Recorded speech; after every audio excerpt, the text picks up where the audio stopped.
right, so we have the executive function performance test.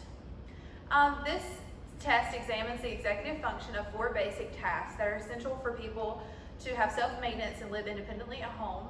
So these tasks are self-cooking, telephone use, medication management, and paying bills. These 4 tasks assess areas that are ADLs, IADLs, behavior, cognition, coordination, executive functioning, functional mobility, and a person's quality of life. Unlike other ADL assessments, the EFPT assesses what a client can do instead of what a client cannot do. It uses a top-down performance assessment approach that examines cognitive integration and functioning in a person's abilities. And the EFPT serves 3 purposes. It determines which executive functions are impacting function. It determines the individual's capacity for independent functioning, and it determines the amount of assistance necessary for people to complete a task. Okay, so like Mikayla said, there are 4 different tasks that are included in our assessment. So it's the self-cooking task, the telephone task, the medication management task, and the bill payment task. So I listed out here just like all the different items that were included in the bin that we had. And so these are just the items that are needed for each task. So for the self-cooking, it's a oatmeal task, so making oatmeal. So basically it includes all the things you need to make oatmeal on a stovetop. Then for the telephone use, it would just be the telephone book, pencil, pen, magnifying glass. For medication management, it was just like the bottle of medication, as well as just being able to fill in the sheet that's needed. And then for the bill payment, there were just different bills that you'll see in our example when we go through it.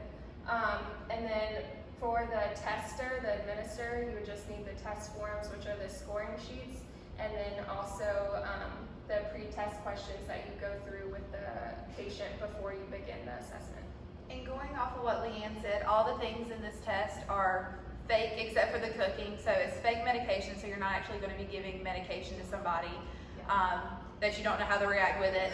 And you've got fake bills, so everything is like a simulation in that sense, except for the cooking. You're actually going to be cooking oatmeal. Yes.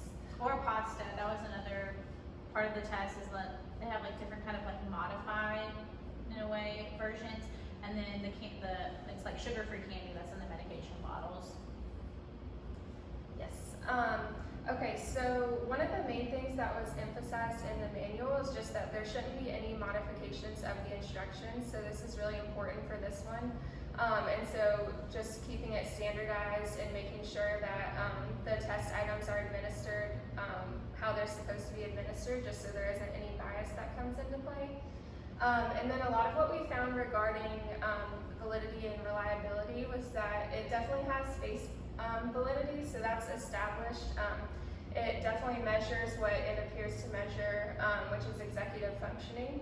And then the criterion validity, so it is sufficient for chronic stroke, for MS, for schizophrenia, and for severe TBIs. So they found a high percentage for that, so it was above the 0.75. And then for construct validity, so they were able to find that it is adequate in regards to comparing it to the short blast test, which is a very established measure as well. And then also the concurrent validity, it had a R-score of 0.61 with the assessment of motor and process skills. So then in terms of reliability, so it had high reliability for all of the different subtests, and then it just had really high internal consistency for the entire sample that they used, which was 0.94. So intended population, so for the age range, it doesn't really exactly give a set defined age range, but definitely more towards adults. But in reference from Shirley Ryan, they mentioned 13 plus. So as long as it's someone who's able to complete tasks or interfaces with using a telephone and things like that, so more an older, well not an older adult, but more of an adult population. Diagnoses that are beneficial from this assessment would be stroke, mental health such as schizophrenia, brain injury with TBIs, and MS. It can it's used to determine the level of assistance that person is in need of. It can be seen in outpatient clinics, skilled nursing facilities, or even home health, because a home health would actually really be beneficial because you can actually see what they're doing in their home. It has been created in different languages like Swedish, Korean, so it's a utilized test and across the world. And then it should only be administered once per patient so that there's not a learning effect that could confound the results of a second assessment. So for the utility of this test, clinicians do not have to have training in this to administer it. However, there are a lot of steps and different procedures for this assessment. So you would really need to understand the manual and the different tasks to be able to properly complete this assessment with a client. There's cueing that needs to be done throughout the task if the client needs it, but you need to understand what the different types of cues are and what level you're actually going to be cueing the client. And there's no like cheering on or encouraging the client while they're working. So basically all you can do is cues and let them figure out the rest. For organizational factors, this does take quite a bit of time. You're cooking oatmeal, you're doing tasks that are kind of multi-step, so you're going to have a lot of time that you need to complete this test, usually 30 to 45 minutes, but it can vary because if someone does not use their checkbook, you're not going to have them actually do the checkbook activity. The cost of this, the manual is free, but you do have a box full of supplies of the different things that Leigh talked about earlier, like oatmeal, checkbooks, spoons, bowls, all these different like cooking materials, a telephone. There's going to be a lot of things that you're going to have to either purchase or have supplied for you to complete the assessment. And then the space. This could be challenging for many people. For 3 of the subtests, you just need an open space with a table and access to a phone.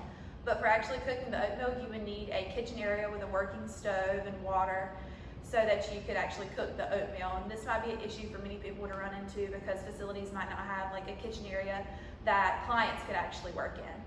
And then client-related factors. So you actually do a pre-test questions before you do any of the tasks in the assessment. So that helps the OT or the therapist understand what the client's abilities are and what they understand to do. So like I said earlier, if you do not balance a checkbook on a regular basis, we're not going to make you do that assessment because that's not something you would do at home. So either you have somebody else who does that for you or it's something that's automatic, and we're not going to make you do that subtest because that's not something you regularly do. So for our demonstration, we recorded a video that will be in the discussion board under the video assessment tool presentations. We thought it would be best to separate our presentation from the actual video so that we're not playing a video and it's hard to see. So if you guys have any questions, ask us on the Blackboard discussion board and we'll be happy to answer it. So next, just for an interpretation of the results you get when you do the assessment. So we wanted to start by showing you just what the main summary score sheet looks like. So you can see at the top it has the 5 executive functions listed, and then it also has the 4 tests running across the top. So on the next slide, you'll see a score sheet. So it looks like this. So it's a score from 0 to 5. So this is for each individual subtest. So the 0 means independent, and then going all the way across to 5 would be you have to do the activity for the patient. And so then in the middle, it's just like verbal guidance, gesture guidance, that kind of thing. So you would score as you're going with what you think they did based on the executive functions that you see, and then you give a task score here.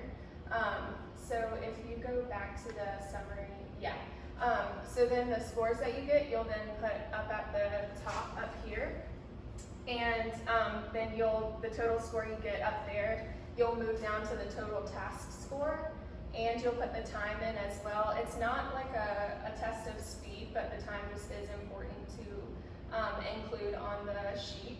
And then you'll have your total score, and down here, the pretest that Victoria was talking about, you would just have the patient score of themselves, like what they said, if they can or can't do it, or if they need help.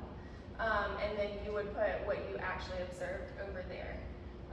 And so basically, since 0 is the best score, so fully independent, the lower the score that the person gets for their total task score is going to mean they're more independent. So the higher they score, the more dependent and assistance that they need to complete tasks. these are, so we just put up each score sheet so you can see they look the exact same for each of the different subtests within the assessment, so you would just score them the same. So since you guys aren't here, we put a few frequent questions and answers that you may would have had if you were here in class. So a frequent question that many people ask are, can participants use items that are available in the testing environment in addition to those that are in the box? So everything that you want them to use, you're going to put in a box. When you present them with a kitchen environment, you really don't want to have like extra spoons and things out on the counter or things that they could grab outside of the box, because it's necessary for them to use what's in the box. So to take out any confusion, I would remove all items from the kitchen area so that they know that the only items they're allowed to use are the ones in the box. This is not a test that can be retested. Once you've done this test, a patient might realize what was expected of them and how to do things. So if you were to come back in and do a retest with them, it might mess up with the outcomes because they've learned what they need to do. And then can you come up with an alternate task to administer in order to do the EFPT as an outcome measure? Clinically, you can come up with some other kind of executive functioning task. However, it wouldn't be able to be compared with the published validation study data because it was a completely different task and wasn't set up like this test is. Here's our references, and that's the conclusion of our presentation. Thank you.